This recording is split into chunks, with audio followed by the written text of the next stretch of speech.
जगत गुरु शंकराचार्य की विशाल परिकल्पना का मूर्त रूप इसी मंदिर में दिखाई देता है। लेकिन इस उत्तरधाम में उनकी यह उज्जवल कीर्ति देखकर भी क्यों मेरी शंकाओं का समाधान नहीं हुआ? मन ही मन प्रश्न पर प्रश्न उठते ही चले जा रहे हैं।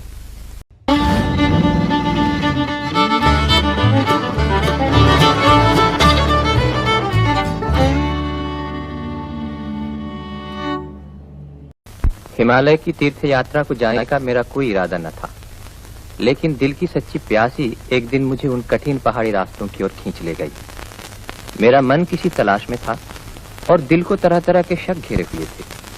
परमार्थ लाभ की आशा भी थी, इसीलिए मैं जगह जगह घूमता फिरा। बैसाख के महीने की कड़ी धूप में उत्तर पश्चिम भारत के रेल मार्ग से मैं निकल पड़ा। कितने ही शहर, कितने ही गांव पीछे छूट गए कितने ही छोटे बड़े तीर्थ, प्राचीन भारत की वैभव संस्कृति के जीते जागते चिन्ह। अंत में मैं जा पहुंचा हरिद्वार।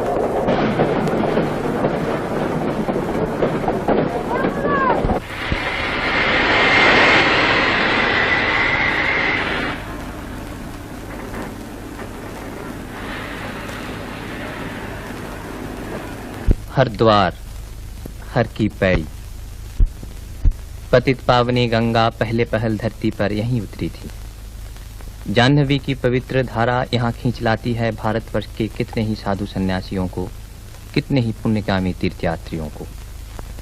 गंगा की नील धारा सारे हरिद्वार के चरण स्पर्श करती हुई बह चली है भारतवर्ष की समतल भूमि की तरफ। लेकिन मेरा मन तो बड़े बड़े पेचीदा सवालों का हल चाहता था। इसी मौके पर मेरी मुलाकात हो गई एक स्वामी जी से। हरिद्वार, हरिद्वार से ऋषिकेश, हरिद्वार से ऋषिकेश। आइए बाबूजी आइए, बड़े पहले छुएगी। घबराइए नहीं, आइए। मैं आप लोगों का पंडा हूँ, हर तरह हिफाजत करूंगा। आइए। बोला भैया,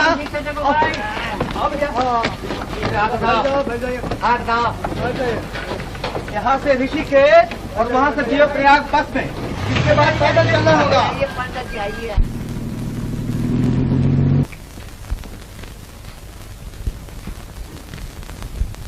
नहीं मिली। टिकट नहीं मिली भाई साहब। काली कमली वाले का सदाव्रत बढ़ता है। साधु का भेंट होए तो सबको टिकट मिलती है, एक मैं ही अभागा रह गया। बड़े अफसोस की बात है। क्या बताऊं, कितनी मुसीबतें झेल कर आया हूं। 600 मील पैदल चला हूं, पैदल, भूखा प्यासा। बस यही आखिरी साथ बाकी है। जरा दिलासा दीजिए भाई साहब। ओम नमो नारायणाय तत्सत। अच्छा, रोना धोना बंद करो, कुछ न कुछ इंतजाम हो ही जाएगा। ये बात मैं कहता था ना, भगवान पर भरोसा रखो तो सब मिल जाता है। अरे भगत को बिना दिए भगवान को चैन कहाँ। ओम तत्सत। हम लोग देवप्रयाग जा पहुंचे, छोटा पहाड़ी शहर। यहाँ दोनों ओर से आ मिली हैं गंगा और अलकनंदा। गोया दो बहनें दो तरफ से आकर एक दूसरे के गले मिली हो, एक गोरी और दूसरी सांवली।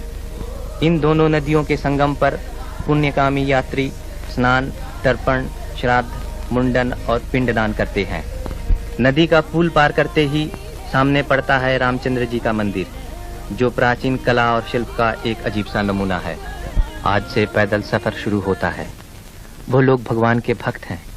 अनजाने तीर्थ की राह ने उन्हें पुकारा है केदारनाथ ने, बद्रीनाथ ने, इस राह के कितने ही मंदिरों ने। लेकिन मैं क्यों आगे बढ़ा जा रहा हूँ? मुझे क्या मिलने वाला है? तुम किस लिए तीर्थ करने आए हो बेटा? मैं तीर्थ करने तो नहीं आया। तो फिर इस बिहार रास्ते में किस लिए आए हो? ए बाबुआ, ऐसे ही सैर करने निकल आया। सैर करने? ओए दैया, सैर करने के लिए और कहीं जगह ना मिले? ब्याह नहीं हुआ सो कहो। तो क्या ब्याह हो जाने से कोई इस तरफ नहीं आता? आता क्यों नहीं बेटा, बाबा बद्रीनाथ की दया से सब आते हैं। भगवान की जिस पर कृपा होती है वो खुद चला आता है। भगवान की जिस पर कृपा होती है वो खुद चला आता है। कहो तो? लेकिन जो बाबा की दया नहीं चाहता वो क्यों आने लगा? बाबा की दया नहीं चाहता अरे ये तो मेरे छाए घोर नाचते खाए, इस आदमी के छाया छूना भी पाप है। नारायण नारायण, जय बाबा बद्रीनाथ, जय बाबा बद्रीनाथ, जय बाबा। भाई साहब, कोई बात नहीं, समझिया? औरतों की बातें सुनकर भी अनसुनी कर देनी चाहिए। मैंने तो सुने ही नहीं। नहीं सुनी? और भी अच्छा है, मुझको ही लीजिए, मैं क्या सब कुछ सुनता हूँ? राम भजू, सुनने से कहीं चला है? चलिए। हर सुबह शाम हम लोग पीछे छोड़ते चले जा रहे हैं, चट्टी के बाद चट्टी तय किए जा रहे हैं, मील के बाद मील। चलते चलते थक गए, दिल उदास हो गया, पैरों में दर्द होने लगा, सारा बदन रास्ते की धूल से भर गया। फिर भी रुकने से काम नहीं चलने का। किसी चट्टी पर आटा दाल खरीद कर खाते पकाते और किसी चट्टी पर पहुंचकर बिना खाए पिए अधमरे की तरह आंखें मूंद कर पड़ रहे थे। इसी तरह दिन के बाद दिन, रात के बाद रात, थके मांदे शरीर का बोझ ढोए चले जा रहे हैं। हम लोग चल पड़े बिल्व केदार के दर्शन करके। इसके बाद आता है पौड़ी का शहर श्रीनगर। रास्ता मुश्किल जरूर है, लेकिन चारों तरफ दिखाई देती है स्वर्ग की सी शोभा। गोया हम लोग पृथ्वी को पीछे छोड़कर नंदन कानन की ओर बढ़े चले जा रहे हैं। यूं ही चलते चलते एक दिन रुद्रप्रयाग जा पहुंचे। तपलोक के बाद देवलोक में आ गए। रुद्रप्रयाग में अलकनंदा मिली है मंदाकिनी से। अब हम लोग आ पहुंचे हैं विशाल हिमालय की अनजानी गहराई। यहाँ से बहुत नीचे है संगम स्थान। दोनों नदियों के मिलन से जलराशि का उछल प्रवाह दिखाई दे रहा। मंदाकिनी के किनारे किनारे चला गया है हमारा रास्ता। एक ही गंगा की अलग अलग धाराएं, कभी अलकनंदा, कभी मंदाकिनी। कहीं पर नदी उतर आई है ब्रह्मलोक से देवलोक को छूती हुई, बह चली है कहीं तपलोक से गुजरकर मृत्युलोक की तरफ। अब तो पैर नहीं चलते। तो कंडी पर आ जाइए।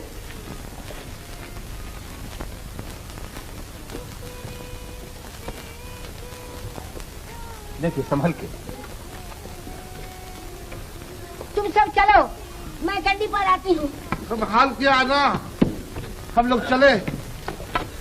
हाँ हाँ हाँ, गिराना मत भैया, संभाल के बाबा। घबराइए नहीं, डरने की कोई बात नहीं है। आओ भाई चले। हम लोग भिरी चट्टी का पुल पार करके चल पड़े। आने जाने वालों की चहल पहल से आबाद रास्ता। सभी प्रदेशों और संप्रदायों के लोग, क्या गरीब क्या अमीर, एक ही राह पर चले जा रहे हैं। कहीं पर गर्मियों की सी कड़ी धूप और कहीं पर सर्दियों की सी बेपनाह ठंडक।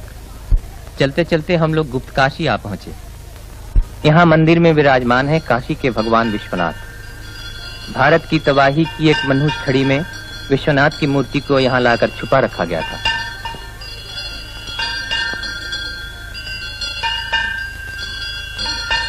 महीखंडा चट्टी के सामने का झूला, इस पर देवी पार्वती झूला करती थी।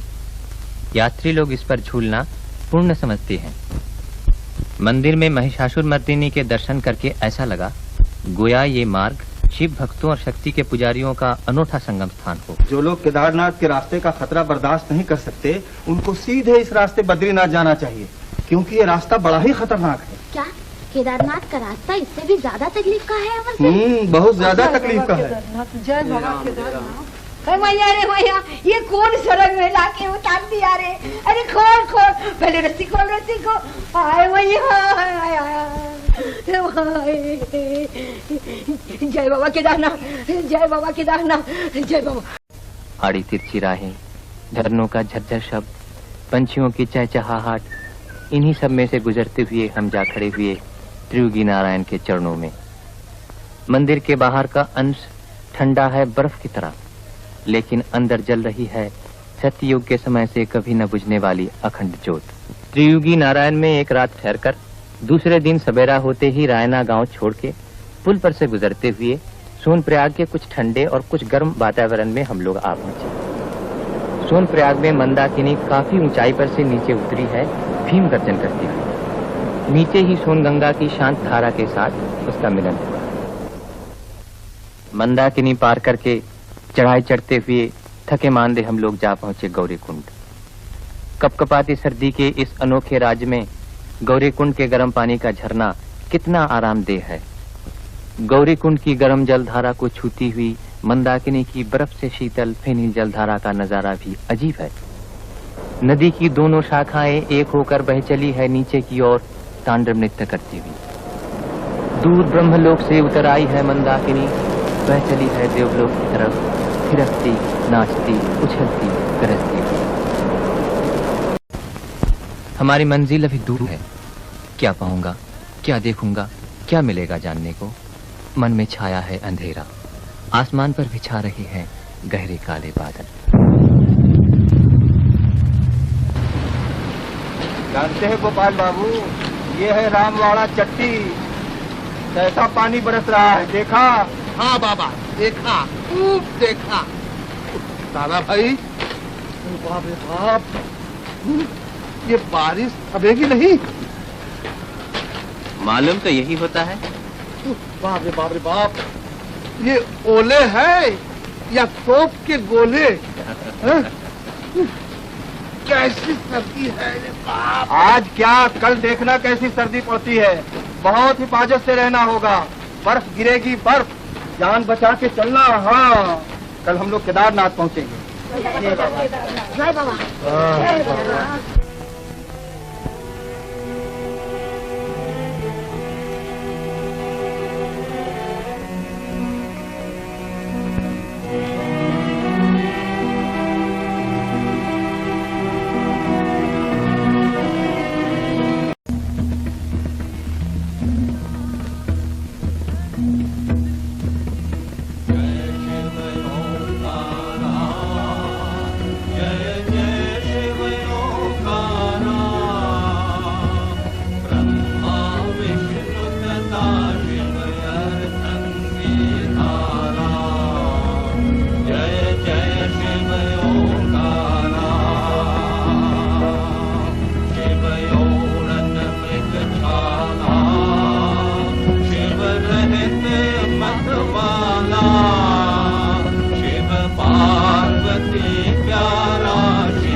जगत गुरु शंकराचार्य की विशाल परिकल्पना का मूर्त रूप इसी मंदिर में दिखाई देता है।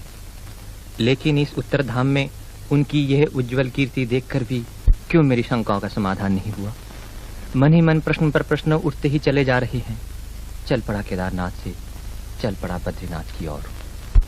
लंबे लंबे चढ़ाइयां उतराइयां पार करके गहरे घने जंगलों को लांग कर हमने प्रवेश किया काली मठ के मंदिर के आंगन में। शक्ति रूपिणी कालिका की किसी प्रकार की भी मूर्ति यहाँ दिखाई नहीं दी, केवल दिखाई दिया उनका शून्य आसन।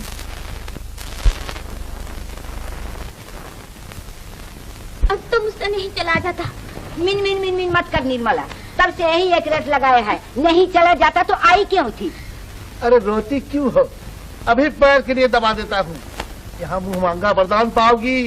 ये ऊखी मठ है, ऊखी मठ। जाड़े में केदारनाथ जी की पूजा होती है।